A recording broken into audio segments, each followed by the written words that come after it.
Alright, first and foremost, I like to say call halal, la Yahweh, Shema Mashiach Yahushai. And this to say all praises to the Most High God Yahweh through His only begotten Son Yahweh Shai. Right, we're the Sakari Philly coming into you week in and week out with another sit down and to prophesy the downfall of America. Right, so it's the brother Guy Sean. Shamgar. Mabahar. And as you can see by the title of this video, you might see this title and you might think this is kind of productive. I thought we were supposed to be getting out of affliction. Why would I be choosing affliction, right? Well, bear with me for a second, and Lord willing, by the end of this video, you're edified as to why the title is what it is, right? So if you could get Hebrews 11 and 24 by Shaw and James 1 and 2. Right, so it's imperative. Well, it was brought to me in the spirit that I make a video about this because brothers and sisters, more oftentimes than not, choose the easy way out of things, right? But throughout history, we see that that's not what the Most High does to His men, right? We've seen that that's not what the Most High does to the chosen people that He has set up. He has them go through things, right? He has them go through certain trials that builds character in them, right? So that's what we're going to edify upon in this video, right? You there? You said Hebrews 11:24. Read down to 29. All right. This is the book of Hebrews, chapter 11, verse 24. By faith, Moses, when he was come to years, right, refused to be called the son of Pharaoh's daughter. And Salaki, let's pause right there, right? He said he refused to be called the son of Pharaoh's daughter. It's like modern day, you refusing to be called the son of Joe Biden, with all the perks that come with being the son of Joe Biden, right? With all the money you get, all the respect that you get, all the power. Exactly, all the power. Moses saw that. He saw that, right? And he refused that. He was like, no, I don't want to have those power. I don't want to have those privileges, you know? Choosing rather to suffer affliction. Choosing rather to suffer affliction, right? He saw all the power he could have with Pharaoh. He saw all the easy life he could have. People could literally come to him, feed gravestone for the rest of his life. And he could literally have it that easy. But he said, no, I'm going to choose affliction, read on. With the people of Yahweh. With the people of Yahweh. Baba Shah, did you get James. Zephaniah 3 and 2 and 1. Baba Shah, I think that's what it is. Right? Read on.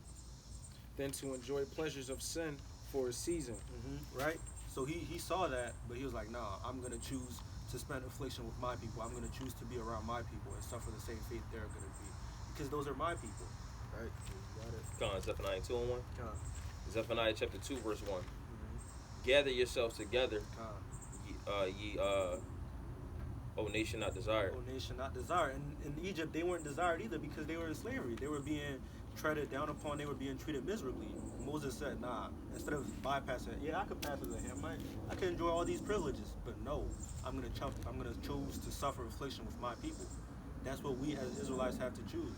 We have to choose affliction rather than to sell each other out for this little dollar that's not going to last. It's a lot, because like that's how, like, you know, during slavery you had those of fairer complexion, using the fact that they could pass. Yeah, and basically like snitching on their own brethren to the master to gain favor. Instead of Moses being a coon, right? He was like, no, I'm going to suffer affliction with my people like a real G. That's what we got to choose to do. Is there more? Yeah. You said it 29, right? Esteeming the reproach of Hamashiach greater riches than the treasures in Egypt. Right, esteeming to be seen as a reproach like Yahweh Shai than to be in Egypt, enjoying their watermelon, enjoying all of that, because that's what our people like to say, right? We want to go back to Egypt. We want to enjoy the watermelon. See, we want to enjoy the cucumbers. No, Moses saw that, and then he saw the reproach of Yahweh Shai. He said, the reproach of Yahweh Shai is greater riches than to be in Egypt, because ultimately what happened to Egypt? It got destroyed. Now imagine if Moses stayed in Egypt, he would have died with the Egyptians, right? You say you had to keep going? Yeah, Mark chapter 8, verse 36. It says, for what shall it profit a man if he shall gain the whole world and lose his soul? Right. What shall it profit a man if he shall gain the whole world but lose his soul?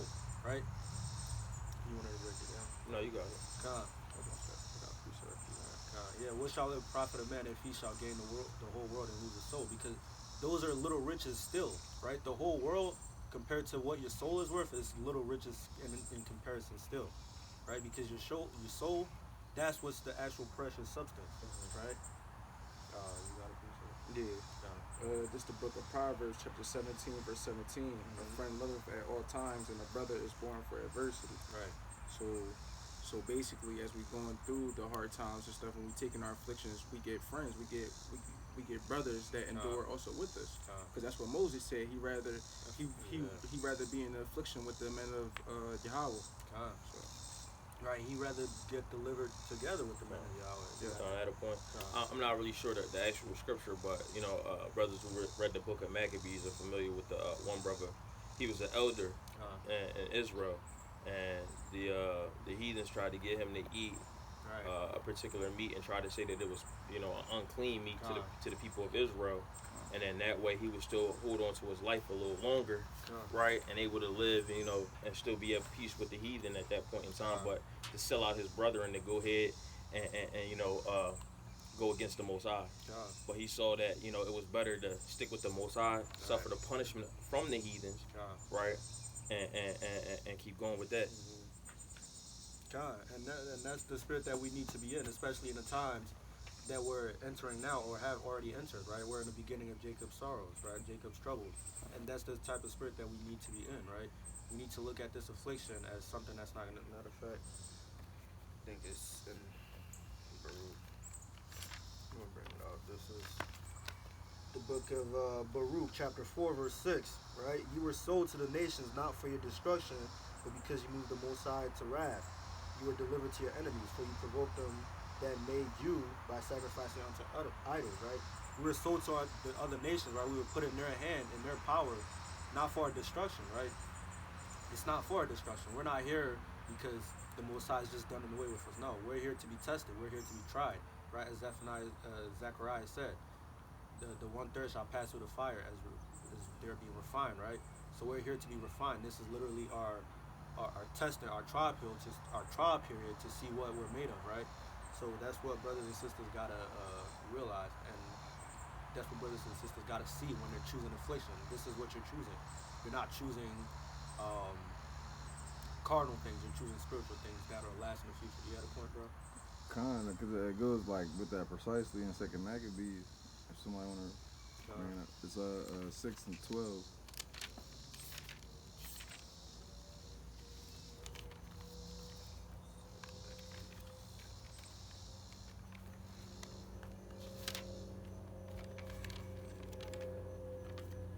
This is the book of 2 Maccabees, chapter 6, verse 12. Now beseech those that read this book that they not be discouraged for these calamities, but they judge those punishments not for destruction, but for chastisement of our nation, right? Right, for our reproof of our nation. These afflictions, they're not to destroy you. These afflictions are to test you, right? Let's look at the story of Job, for example, right? Job's chastisement, was it to destroy him? No, at the end of it, he got double his reward. He got triple his reward. His family came back, his cattle came back. All of those came back to him. So all these things that your affliction might seem for you to have lost, you're going to gain back, right? And we can just see the end of those men that have faith in the Most High, that what their reward was. We're going to get those same rewards. So the affliction is for our betterment. You say that James 1 and 2? God. Yeah, I got you. The book of James, the book of James, chapter 1, verse 2. It says, "My brethren, count it all joy when you fall into diverse temptations." Right. Knowing this, that the trying of your faith worketh patience. Keep going. But let patience have her perfect work, that ye may be perfect and entire, wanting nothing. Right. So when you fall, when you first into Bible shop in the verse 2 again? Yes. Verse 2, "My brethren, count it all joy when you fall into diverse temptations." Right. Count it all joy to you when you fall into diverse temptations. Don't be quick to curse the Most High, because those diverse temptations, as it says, are to work your perfect patience, or to build you up. They're not to destroy you. The Most High isn't just climbing in the sky like, oh yeah, I'm gonna destroy this nigga today. That's not what he's doing. He's like, oh yeah, how much more can this nigga take today? How much more can you bench today? How much more can you run today? What's your stamina today? Have it increased? The Most High is looking for increasedness. He's not looking for you to stay stagnant. He's looking for you to grow in this truth. That's what brothers and sisters gotta understand.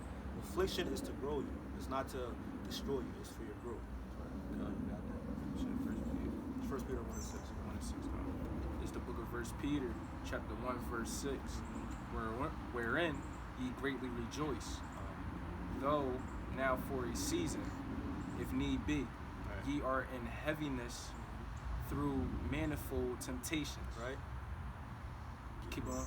That the trial of your faith being much more precious than of gold that perisheth, though it be tried with fire, might be found unto praise and honor and glory at the appearing of Yahweh Shai HaMashiach. Right. So that's the thing. No, Shah, could you read that first part? Yep. Wherein ye greatly rejoice, though now for a season, if need be. Right. Ye are in heaviness, though manifold temptations. That's what I wanted to bring out, right? Though it seems like it can't end right now, though it seems like, I just can't take it right now. Why is the Most High putting me through this right now? I just can't imagine anything greater. No, it'll pass, right? Can we get Ecclesiastes 3:1? It'll pass. There's a time and place for everything. It's just that time for you to endure this, right? It's just that time for you to go through this. And now when you look back on it, you're going to be glad that you went through this because you've gained a sort of wisdom from it. Right. You've gained a sort of experience from it. You've gained a sort of understanding from it that can help guide other people, right? I heard this quote. I don't know if you brothers have heard it. How can you expect to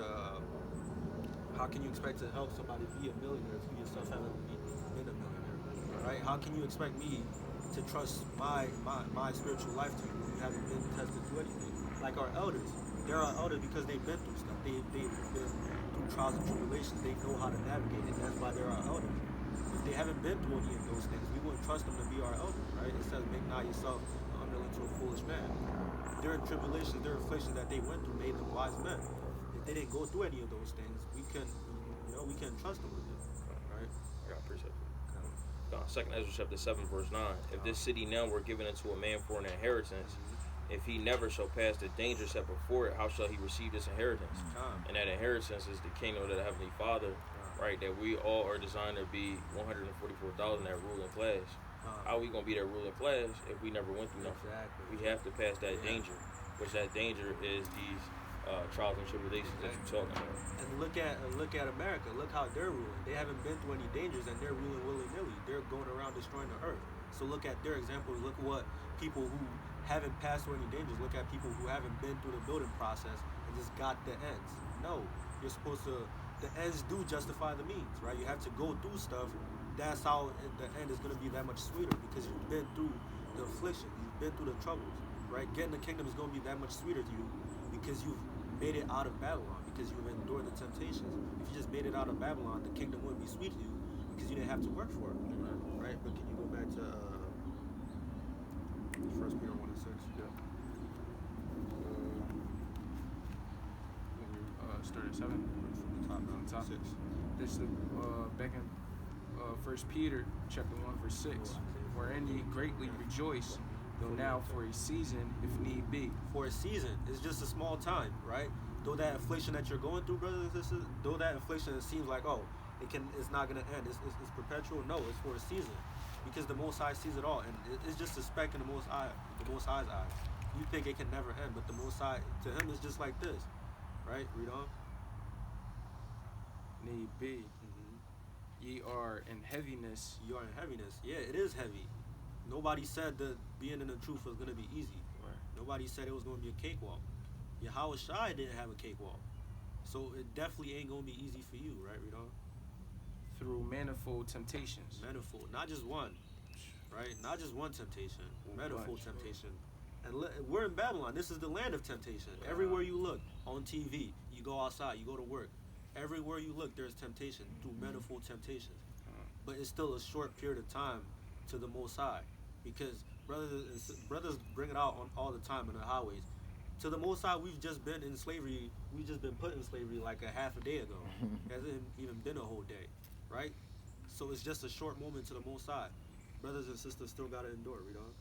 That the trial of your faith, being much more precious than of gold that perisheth, though it be tried with fire, might be found unto praise and honor and glory at the appearing of Yahweh Shai HaMashiach. And this is what you so-called blacks, Hispanics, and Native Americans, I'm sorry to say, but y'all sell yourselves short. Because here the Most High is calling your faith more precious than a fine gold, but here you are believing in things like kemet, things that have no foundation, putting your faith in idols and dumb rocks, when the Most High calls your faith, your true faith, more precious than fine gold, but you're just out here giving it to anybody, right? But that was just the tangent that I wanted to go on, right? But your affliction is short. It seems like a long time, but it's short. is gonna be over soon. We're ready to be delivered, right? Out of Babylon. You got that. 48:10. Isaiah chapter 48 verse 10. Behold, I have refined thee, but not with silver. Not with silver. Not like normal jewelry is refined. Not like normal metals refined. You know. I have chosen thee in the furnace of affliction. In the furnace of affliction. The Most High doesn't just choose you when everything is going good for you. No. Why would He do that? Why would I choose a friend when everything is going good for me? That's not a friend. Like the brother just brought out, a friend is proven through affliction. The Most High is looking for friends.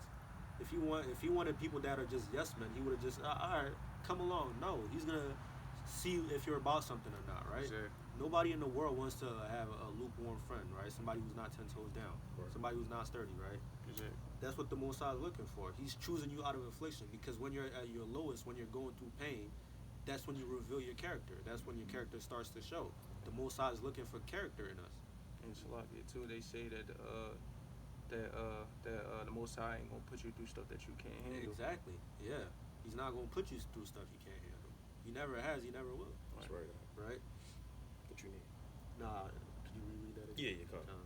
Isaiah 48:10. Behold, I have refined thee, but not with silver. I have chosen thee in the furnace of affliction. In the furnace of affliction, in the heat of affliction. While you were going through it, the Most High is choosing you. That's right. While you were sweating your ass off, standing, preaching the word, thinking, oh yeah, this is what I want to be doing. I don't want to be in the world. While you were afflicting yourself, making your calling and election sure, right? Making your body a living sacrifice. That's when the Most High is choosing you, right? Not when you're out here giving onto your lust, right? Not when you're out here giving into all the desires that the world wants you to give into. When you're denying yourself, and when it's harder, every little lie is whispering in your ear, do this, do that. When you're denying those things and making your body a living sacrifice, purifying yourself, that's when the Most High is choosing you. So those afflictions are not for nothing. The Most High is not just up there laughing at your pain.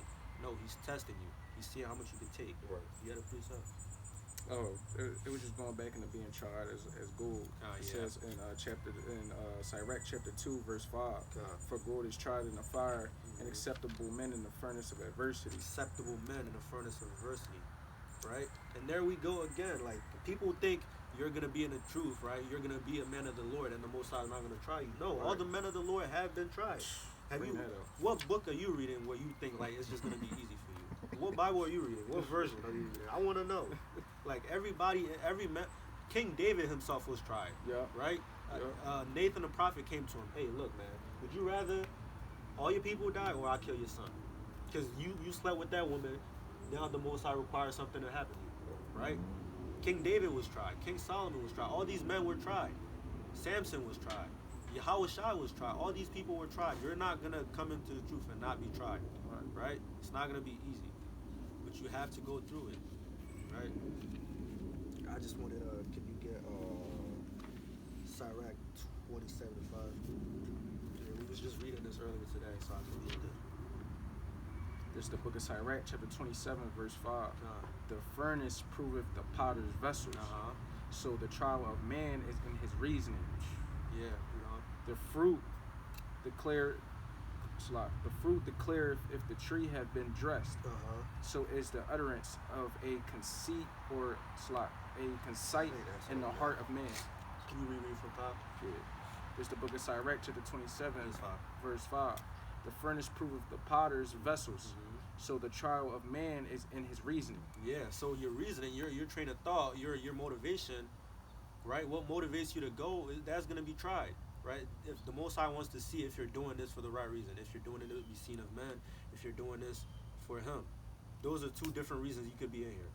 To try to glorify yourself or to glorify the Most High. That's right. And you're going to be sifted out through that affliction, right? Because if you're doing this to be seen of men, you're going to quit halfway through. You're like, man, I don't need to do all that. I'm going to just go back in the world and do my worldly thing. And people are going to notice me. But if you're doing this for the Lord, you're going to stick through. You're going to finish. That's the men of the Lord, right? Can you get Mark 4:17? 18? I want that first. Right? You're not going to come into the truth and not be afflicted with anything, right? Because Hebrews 12:6 says, who He loveth, He chasteneth. And you think chasteneth is an easy thing, is a sweet thing? No. I remember when I was a kid and my parents chastened me, they chastened me with the rod. And the rod wasn't a fun thing. I didn't look forward to the rod. You're not going to look forward to the chastening of the Most High. You're not going to look forward to affliction. But look at us now. We're grown men. We're dependable men because our elders sought to instill those values in us. The Most High seeking to instill those values in us by chastening us, right? If you do this once and he beats you, you're not going to do it again, right? Romans chapter 8, verse 18. For I reckon that the sufferings of this present time are not worthy to be compared with the glory which shall be revealed in us. Right? They're not worthy, right? The afflictions that you're going to be, the affliction that you're going through right now, you really think you're going to be talking about it when you're in the kingdom, when you inherited all the nations as your possession? No, you're not going to be thinking about that. This is going to be the farthest thing from your mind, right? So you got to endure that with that in mind. You got to endure that Babylon is just going to be a distant memory soon.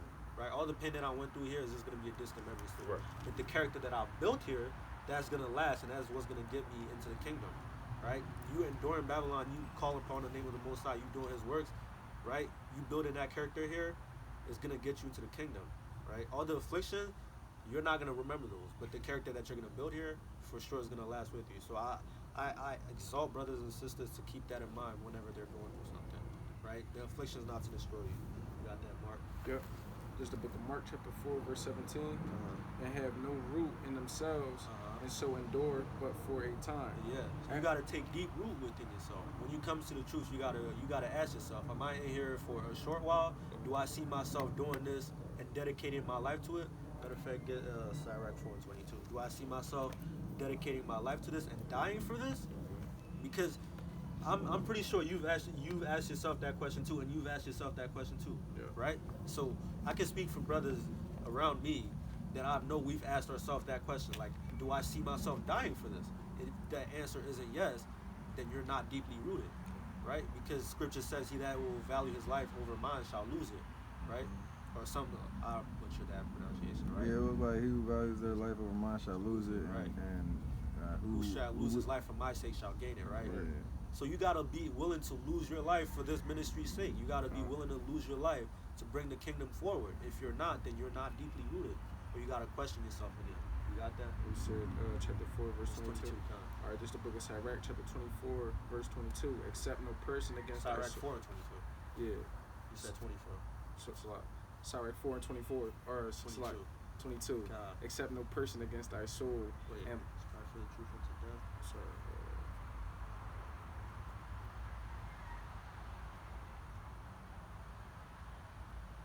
Right. Oh, 28. 28.